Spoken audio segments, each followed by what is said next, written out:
Hello friends, तुमच्या सर्वांचं माझ्या चॅनलवरती स्वागत आहे। जर तुम्ही या चॅनलवरती नवीन असाल तर सर्वप्रथम चॅनलला सबस्क्राइब करा, या व्हिडिओला लाईक करा आणि जास्तीत जास्त हा व्हिडिओ तुमच्या फ्रेंड्सपर्यंत शेअर करा। आता जसं की तुम्ही थंबनेल पाहिलं असेल की या व्हिडिओमध्ये मी तुम्हाला सांगणार आहे की BSc नर्सिंगच्या प्रेफरन्स लिस्ट तुम्हाला कसं बनवायचं आहे।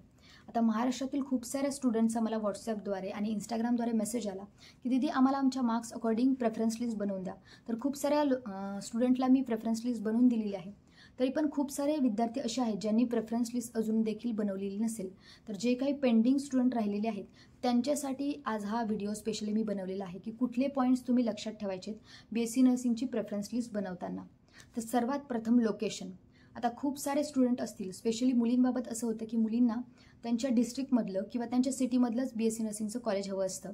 तर अशा स्टुडंटनी लोकेशन लक्षात ठेवायचं आहे की त्यांना त्या प्रेफरन्स लिस्टमध्ये तुमचा जो डिस्ट्रिक्ट आहे, सपोज तुम्ही यवतमाळचे असाल तर तुम्हाला यवतमाळचं कॉलेज पहिले टाकायचं आहे। खूप साऱ्या लोकांना पुणे मुंबई सिटीसारखे कॉलेज पाहिजे असतात, तर त्यांनी ते लोकेशन लक्षात ठेवूनच प्रेफरन्स लिस्टमध्ये पहिलं कॉलेज टाकायचं आहे। दुसरं म्हणजे गव्हर्नमेंट वर्सेस प्रायव्हेट।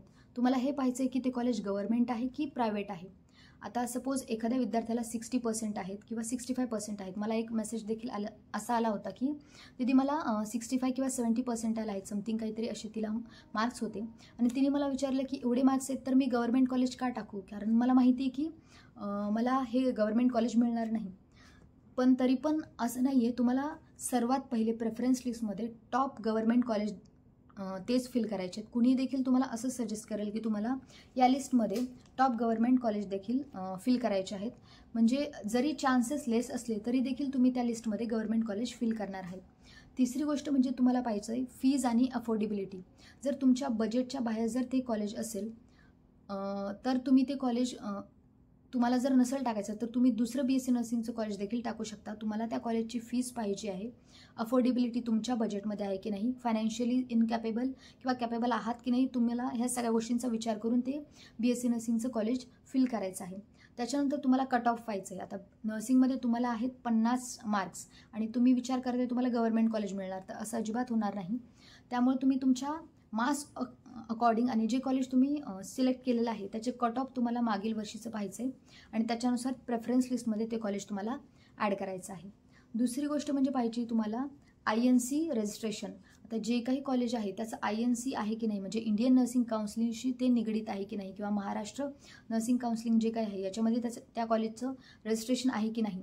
त्याच्यानंतर इंटर्नशिप तुम्हाला पाहिजे आहे। जे कॉलेज तुम्ही प्रेफरन्स लिस्टमध्ये टाकणार आहात त्या कॉलेजमध्ये इंटर्नशिप अवेलेबल आहे की नाही हे तुम्हाला कधी कळणार, जेव्हा तुम्ही त्या कॉलेजच्या सिनियर स्टुडंटशी कम्युनिकेट करणार।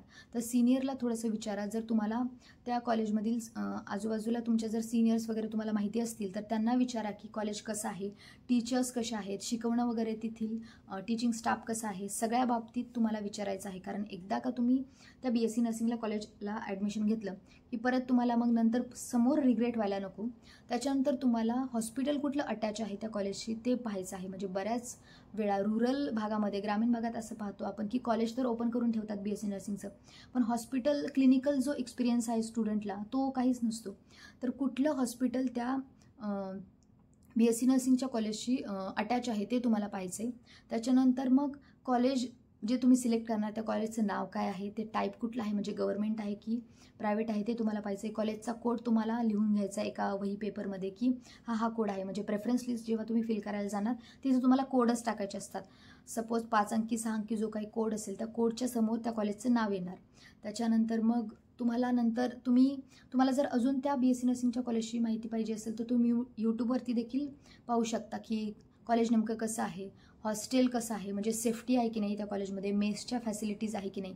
सगळ्यात मेन म्हणजे हॉस्टेल, हा पॉईंट मी विसरले की हॉस्टेल फॅसिलिटीज कशा आहेत ते तुम्हाला पाहणं गरजेचं आहे आणि तुमच्या बजेटमध्ये देखील असलं पाहिजे। नाहीतर कॉलेज आहे आणि त्यापासून 15-20 किलोमीटरवरती तुमचं हॉस्टेल आहे, तर अशा बाबतीत काही व्हायला नको। आणि जर फॅसिलिटीज सगळ्या काही असतील तर तुम्ही ॲडमिशन घेऊही शकता। तर या सगळ्या बाबतीत तुम्हाला ह्या प्रेफरन्स लिस्ट बनवताना लक्षात ठेवायच्या आहेत। आणि जर काही तुम्हाला अजून काही शंका असतील तर तुम्ही कमेंट सेक्शनमध्ये टाका। पुढचा सेशन हा आपला कम्प्लिटली कमेंट सेशनवरती होणार आहे। मी तुमच्या कमेंटला आन्सर देणार आहे। तर सगळ्या स्टुडंटनी जास्तीत जास्त कमेंट सेशनमध्ये कमेंट करा आणि व्हिडिओला लाईक करा, शेअर करा।